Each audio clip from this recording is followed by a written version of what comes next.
नमस्कार दोस्तों, story book 12 में आप सभी का स्वागत है। कहानी को अंत तक जरूर सुने, बहुत मजेदार कहानी है। नई नई शादी करके सलोनी जब पहली बार अपने ससुराल आई तो सभी परिवार वाले बहुत खुश थे, लेकिन सलोनी मन ही मन काफी दुख हो रही थी। तब उसके पति विनायक ने सलोनी की चोटी पकड़कर उसका चेहरा ऊपर करते हुए कहा, सलोनी, जब तक तुम अपनी नाराजगी का कारण नहीं बताओगी तब तक मैं कैसे समझ पाऊंगा कि तुम आखिर इतना नाराज क्यों हो रही हो। विनायक जब से दुकान से लौटकर घर आया था तब से ही महसूस कर रहा था कि सलोनी हर सामान उसको पटक पटक कर पकड़ा रही थी और सीधे मुंह बात भी नहीं कर रही थी, और काफी समय तक तो वह परिवार के बीच में था। लेकिन अब वह अपने कमरे में आ गया था और सलोनी भी उसके साथ ही अकेली थी। लेकिन सलोनी ने विनायक की बात का कोई जवाब भी नहीं दिया और तकिया लगाकर मुंह फेरकर सोने का नाटक करने लगी। प्लीज सलोनी, आखिर बात क्या है, बताती क्यों नहीं? मैं कब से तुमसे कुछ पूछ रहा हूँ, लेकिन तुम हो कि सुन ही नहीं रही हो। आखिर मुझसे कुछ तो बताओ। तुम तो जानती ही हो सलोनी कि मैं तुमसे बहुत ज्यादा प्यार करता हूँ। मुझसे तुम्हारी नाराजगी बिल्कुल भी बर्दाश्त नहीं हो रही है, और हकीकत भी यही थी कि विनायक सलोनी से सचमुच बहुत ज्यादा प्यार करता था।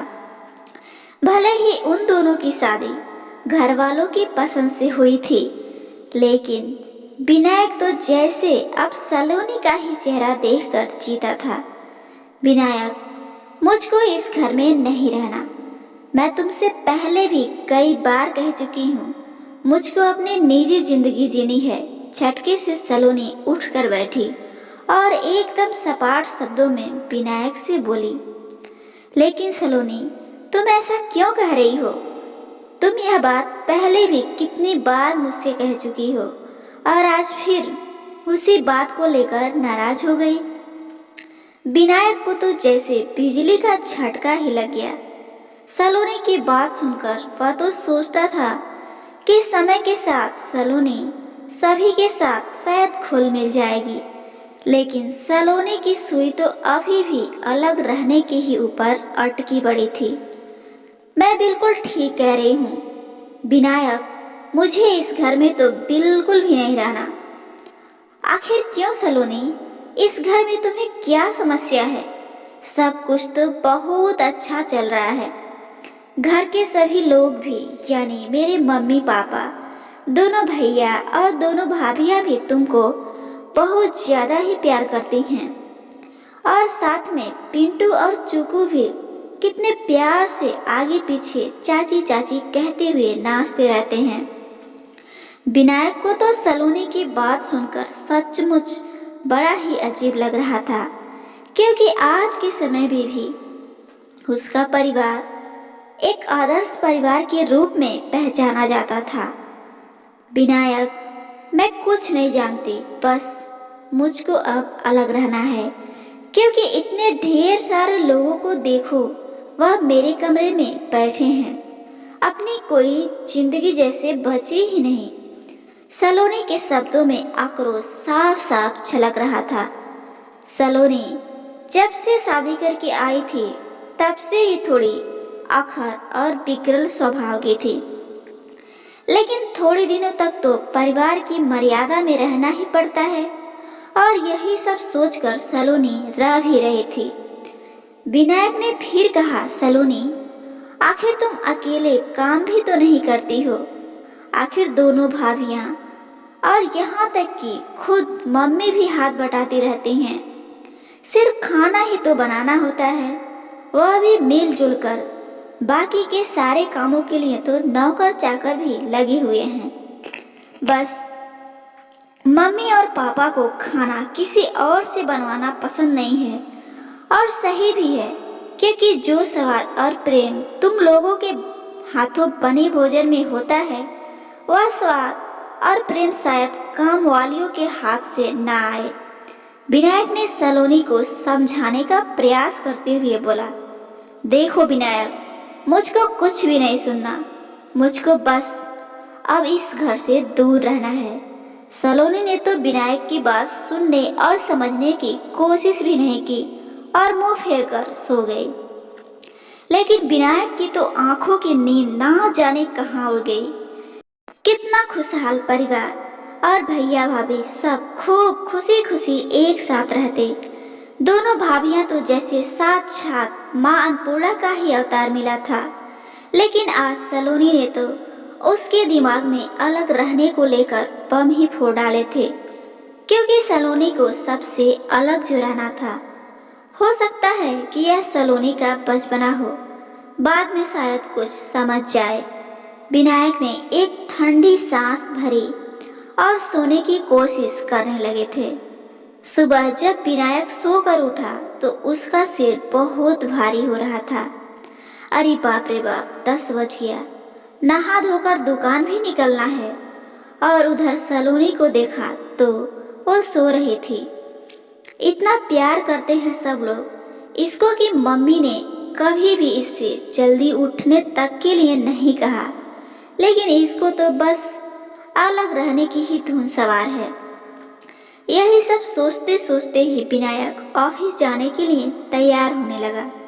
उन लोगों की एक प्रतिष्ठित और काफी बड़ी दुकान थी और इसी वजह से चलती भी खूब थी।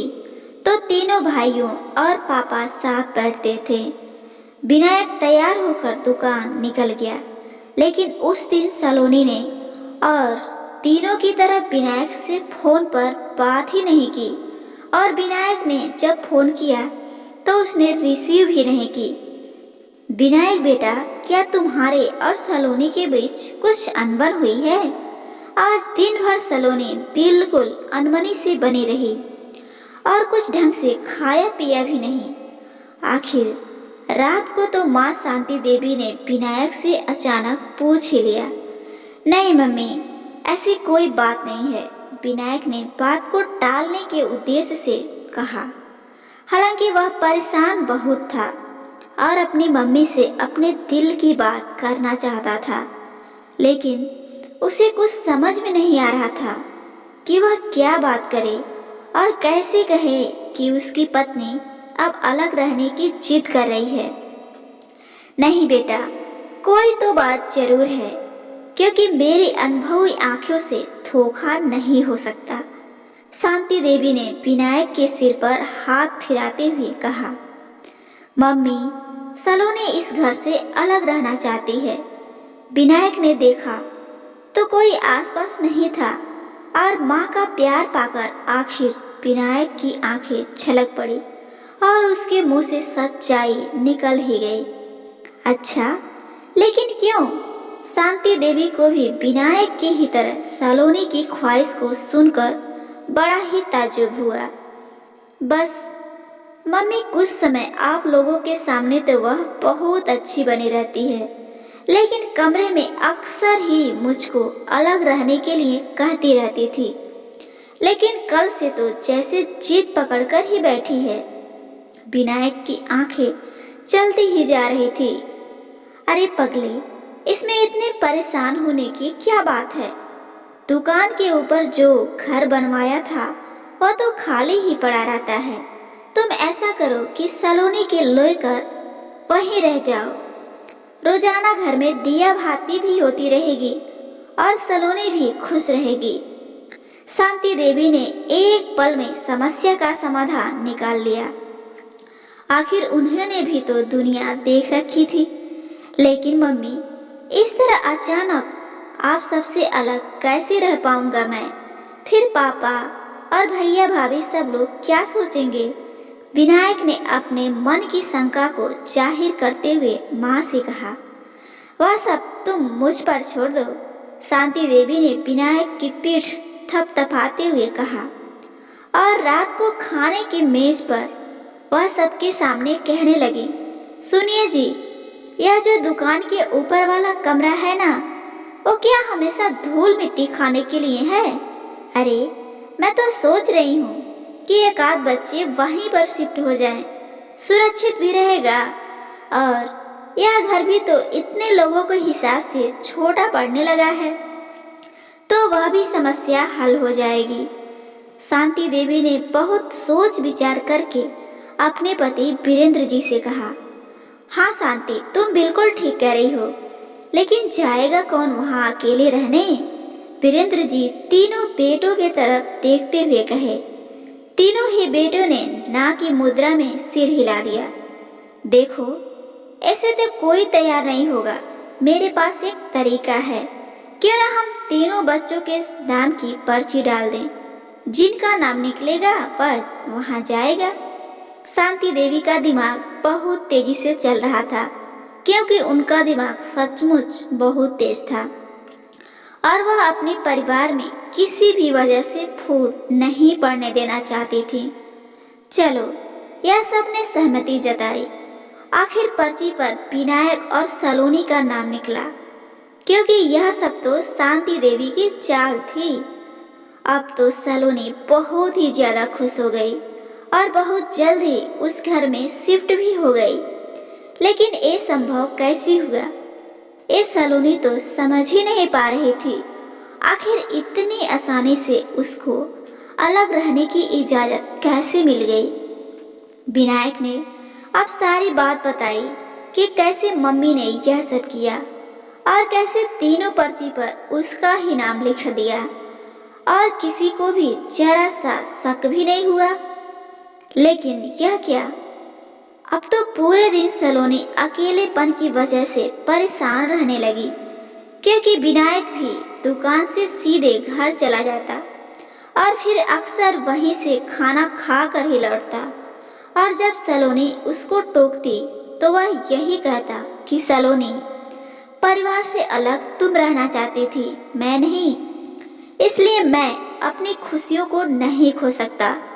तुम आराम से अकेले अपने लिए जो मन हो बनाओ, जो मन हो खाओ, तुम्हारे लिए किसी भी प्रकार की कोई कमी नहीं रहेगी। अब सलोनी याद करती कि कैसे घर में सब लोग एक साथ बैठकर हंसते मुस्कुराते हुए खाते पीते थे। दिन भर घर में एक चहल पहल सी बनी रहती थी। जरा सा भी परेशान हो तो दोस्त समान जेठानी आकर उसके सिर दबाने लगती। झूठ में ही मुंह से कुछ निकल जाए कि यह खाना है, तुरंत सास और जेठानी बनाने में जुट जाती। लेकिन अब पछताने से कोई फायदा नहीं, क्योंकि उसने खुद अपने हाथों से ही अपने खुशियों का गला घोट दिया था। और अब वह विनायक से घर वापस जाने के लिए कहे भी तो कैसे, क्योंकि वो खुद ही जिद करके अलग हुई थी। अंत में आखिर उसने अपनी सास की शरण पकड़ने में ही भलाई समझी। मम्मी जी, आप दोनों भाभीयों में से कोई भी भाभी को वहां रहने के लिए भेज दीजिए, लेकिन मैं वहां नहीं रह पाऊंगी। सलोनी ने एक दिन घर आकर अपना फैसला सास को सुना दिया। लेकिन क्यों, आराम से तो वहां रह रही हो, तुम्हें फिर क्या दिक्कत है? शांति देवी ने सलोनी से कहा।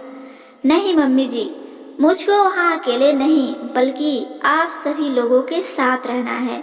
मैंने इतने दिनों में ही बहुत अच्छी तरह से जान लिया है कि जो आनंद और प्यार सबके साथ रहने में है वह अकेले में नहीं।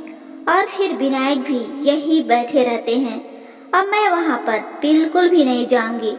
सलोनी हास्य स्वर में बोली। लेकिन यहाँ तो सबके साथ काम भी करना पड़ेगा और तुम्हारी प्राइवेसी भी नहीं बचेगी, शांति देवी ने उसे छेड़ते हुए कहा। मुझको सब मंजूर है माँ जी, लेकिन अब मैं आप सबसे दूर नहीं रह सकती। सलोनी रोते हुए शांति देवी से लिपट गई। चलो भाई, तुम जहाँ चाहो वहाँ रह सकती हो, लेकिन जो दुलार प्यार और सुख अपनों के साथ रहने में है वह अलग रहने में बिल्कुल भी नहीं। शांति देवी ने अपने कलेजे से लगाए लगाए ही सलोनी से कहा। जी मम्मी जी, मुझसे ज्यादा बेहतर यह भला अब कौन समझ सकता है। और शाम को ही सलोनी का सारा सामान वापस फिर से पुराने घर में आ गया और सबसे ज्यादा खुश था विनायक, जिसको अपने परिवार के साथ रहने का सौभाग्य फिर से प्राप्त हो गया। दोस्तों, ना जाने आजकल की पीढ़ियों को क्या हो गया है कि वह अकेले ही रहना चाहते हैं, चाहे परिवार वाले कितने भी अच्छे क्यों ना हो। दोस्तों, यह कहानी आपको कैसा लगा हमें कमेंट बॉक्स के माध्यम से ज़रूर बताएं।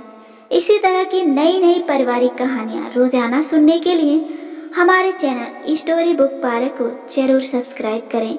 आपको अपना कीमती समय देने के लिए बहुत बहुत धन्यवाद।